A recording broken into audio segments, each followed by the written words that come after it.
Today, we're going to talk about something that affects pretty much all of us. It's this hidden system, this architecture that's built to make it almost impossible to look away from our screens. So, let me ask you a question.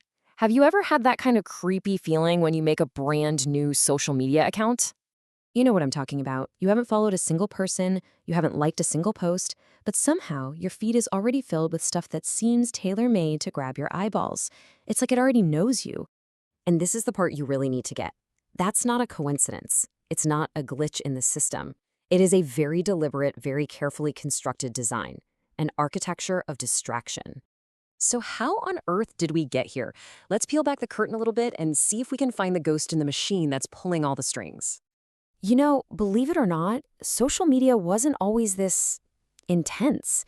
If you just go back, say, before 2015, the platforms felt a lot cleaner, a little more ethical, even. But then, right around that year, something changed.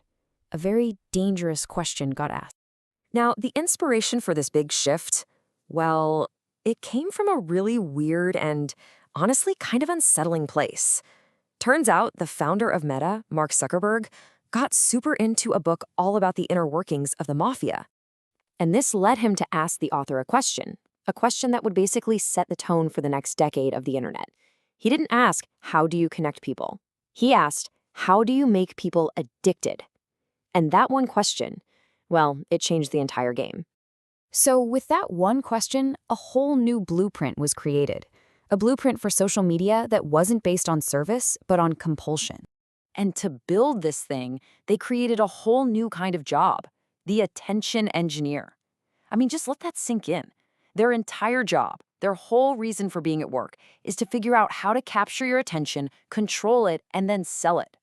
And what are their tools? Well, it's just this constant, overwhelming fire hose of stimulation. All of a sudden, our feeds are just packed with these weird AI-generated videos. And then you get animals dancing, cats playing the piano, these quick, easy little dopamine hits that don't ask anything from you except your time. And all of it is wrapped up in this idea of artificial happiness, full of people with these big, mechanical smiles. None of it is really there to help you or teach you anything. It's all there for one reason, to keep you scrolling. And this really highlights the danger, right? This technology is so incredibly powerful, and it's moving way faster than our good intentions or our ability to regulate it can keep up. Okay, so that sounds pretty bleak. I get it. But here's the good news. You are not powerless in this. It is absolutely possible to find your signal in all of this digital noise. The answer is actually surprisingly simple. It's not easy, but it is simple. It all comes down to one core idea. You have to intentionally eliminate clutter from your life. So what is clutter? It's any noise that pulls you away from what you actually want to do. It's having the TV on while you're trying to study. It's scrolling through social media when you're supposed to be planning a project. The opposite of that, that's purpose. That's deep, focused, uninterrupted time. And there's this amazing metaphor from nature that just captures this idea perfectly. Let's talk about the way of the bee. See, a honeybee can fly absolutely anywhere it wants, right? But it doesn't. Why? Because it knows its purpose. It ignores all the noise, the leaves, the twigs, the dirt. It lands only on flowers. Why? Because that's where the nectar is. And that's the whole thing right there. It collects nectar, not noise. And life is demanding that exact same discipline from us. We have to learn to fly past all the digital noise and only seek out the nectar, the stuff that actually feeds our goals and our soul. So how do we actually do this? Well, it means choosing to be the bee. It means putting an end to that endless, mindless scrolling.